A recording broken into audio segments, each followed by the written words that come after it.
பருத்திவீரன் படத்துல ஊரோரம் புளியமரம் பாடல பாடிய கிராமிய பாடகி லக்ஷ்மி அம்மாள் உடல்நலக்குறைவு காரணமா உயிரிழந்திருக்காங்க. அவங்களுக்கு வயது 75.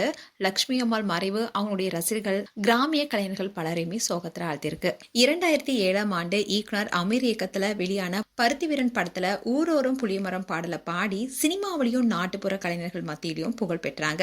நாட்டுப்புற பாடல்கள் மற்ற பாடல்களை பாடுறதை விட ரொம்பவே கஷ்டம் தான் சொல்லணும். இதுக்கு நல்ல குரல் பணம் மட்டும் போதாது, நுரையீரல இருந்து மூச்சு காற்றை எழுப்பி உரத்த குரல்ல, அடி வயிற்றில் இருந்து கணீர் குரல்ல பாடணும். இதுக்கு லக்ஷ்மி அம்மாவுடைய உடல் ஒத்துழைக்கல.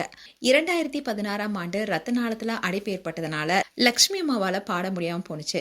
பறவை மூலியமா சினிமாவுக்கு வரதுக்கு முன்னாடியே இவங்களும் சேர்ந்து மதுரை, விருதுநகர், ராமநாதபுரம், தேனி, திண்டுக்கல் உள்ளிட்ட தென் மாவட்டங்களில் இருக்கிற பட்டி தொட்டிகளுக்கெல்லாம் சென்று நாட்டுப்புற பாடல்களை பாடி வந்திருக்காங்க.